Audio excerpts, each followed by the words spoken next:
అమరావతిలో మళ్లీ land pooling మొదలవుతుందా? Tatikonda, Kantheru, Namburu, Kakani, Koppuravuru ఈ గ్రామాల గురించి మళ్ళీ ఇప్పుడెందుకు వినిపిస్తుంది? కొంతమంది ఫేజ్ 3 పూలింగ్ ఖాయమంటున్నారు, కొంతమంది కేవలం ప్రచారం మాత్రమే అంటున్నారు. అసలు ఏది నిజం?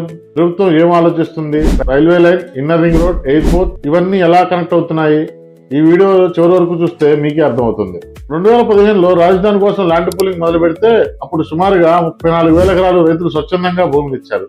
కానీ తర్వాత కొన్ని రోజుల పాటు అక్కడ పనులు మందంగా నడిచాయి. 2024 తర్వాత గవర్నమెంట్ మళ్ళీ ఆ పనులు చురుగ్గా చేయడం మొదలుపెట్టింది. ఆ తర్వాత సెకండ్ ఫేజ్ పూలింగ్ స్టార్ట్ చేసింది. ఇప్పుడు అందరి చర్చ థర్డ్ ఫేజ్ పూలింగ్ మీద ఉంది. ఇది ఒకసారిగా వచ్చిన వార్త కాదు. కొన్ని నెలలుగా ప్రభుత్వం చెప్తున్న ఈ 3 విషయాల గురించి వస్తుంది.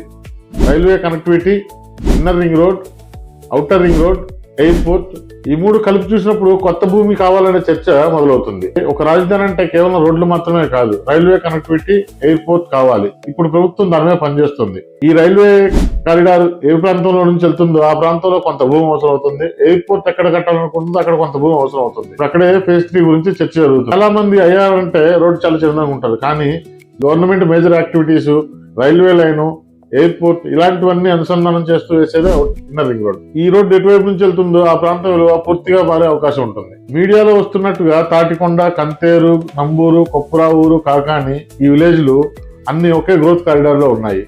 అందువల్ల రైల్వే లైన్, గుంటూరుకి connectivity, NH65 connectivity, airport, Amaravati expansion ఈ 5 కారణాల వల్ల ఈ విలేజ్లు మళ్ళీ చర్చలోకి వచ్చాయి. చాలా మంది ఒక పెద్ద తప్పు చేస్తుంటారు. రైల్వే లైన్ వస్తే, రోడ్డు వస్తే ఆ విలేజ్ మొత్తం పూలింగ్ లో పోతుందని. అలా ఏం లేదు. రైల్వే లైన్ వెళ్తే రైల్వే లైన్ వరకును, రోడ్లు వెళ్తే రోడ్ల వరకును అంతవరకే పూలింగ్ తీసుకోవచ్చు. లేదా సిటీ ఎక్స్పాన్షన్ కోసం, మళ్ళీ అమరావతి ఎక్స్పాన్షన్ కోసం కొంత భూమి తీసుకోవచ్చు. ఇది ఏం జరుగుతుంది అనేది ఇప్పుడు ఎవరికి తెలిసింది కాదు. రేపు CRDA మాస్టర్ ప్లాన్ వస్తే దాని మీద ఆధారపడి ఉంటుంది. ఇప్పటికే మంత్రి నారాయణ గారు ఫేజ్ 2 స్టార్టింగ్ అప్పుడు ఫేజ్ 2 తర్వాత ఫేజ్ 3 గురించి కూడా పరిశీలిస్తామని చెప్పారు. అంటే ఫేజ్ 3 గురించి ప్రభుత్వం ఆలోచించట్లేదని అర్థం కాదు, కానీ ఇప్పుడే ప్రకటిస్తారని కూడా కాదు. ఇలా చాలా మంది సోషల్ మీడియాలో వస్తున్న వార్తలు చూసి ఇన్వెస్ట్మెంట్ చేస్తే ప్రమాదం జరగవచ్చు. ప్రతి వార్త ఫేక్ అని వదిలేస్తే అలాగే నష్టం కూడా జరగవచ్చు.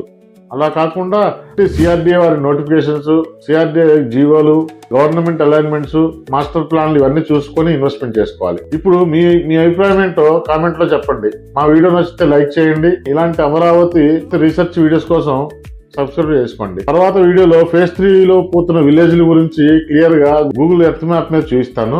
ఏ సర్వే నెంబర్ లో ఏమేమి జరుగుతుందో, ఎయిర్పోర్ట్ ఎక్కడ వస్తుంది, రైల్వే లైన్ ఎక్కడ వెళ్తుంది, IRR ఎక్కడ వస్తుంది క్లుప్తంగా వివరిస్తాను. మిస్ కాకుండా చూడండి.